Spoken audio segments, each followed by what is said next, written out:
নমস্কাৰ বন্ধুসকল, good morning, সুপ্ৰভাত সকলোকে। আৰু মই আছোঁ বৰ্তমান আমাৰ ৪২'ৰ বীৰ শ্বহীদ কমলাবাৰী উদ্যানত। নতুনকৈ বনাই আছে আৰু কালিলৈ ইয়াতে এখন মিটিং হ'ব, তাকে আপোনালোকক দেখাম বুলি এনেই জাষ্ট মোবাইলটো হাতত তুলি ল'লোঁ আৰু দেখাই আছোঁ। এইটো হৈছে আমাৰ ৪২'ৰ বীৰ শ্বহীদ কমলাবাৰী প্ৰতিমূৰ্তি। কাইলৈ ইয়াত উন্মোচন কৰা হ'ব আৰু এয়া কাষতে লাগি আছে কমলাবাৰী মৈদামটো, আৰু ইয়াতে মিটিংখন কৰা হ'ব। ভাল লাগিছে। এয়া আছে, কালিলৈ চবেই আহিব। ইমান বছৰ মূৰত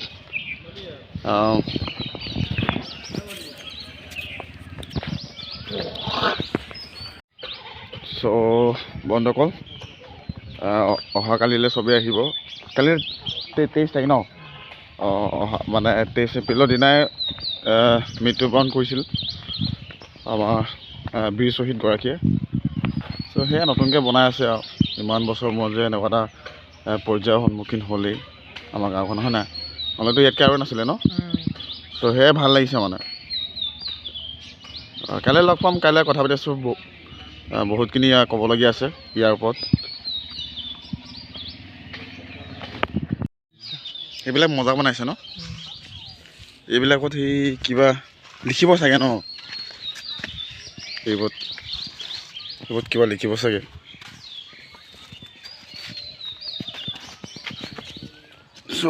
সেয়া আছিল আৰু ন? কিবা সেই ৰাস্তা কাষৰ পৰা অকণমান দেখাই দিওঁ ন? গাইজ, কাইলৈ লগ পাই আছোঁ। ধন্যবাদ। জয় হিন্দ, জয় অসম।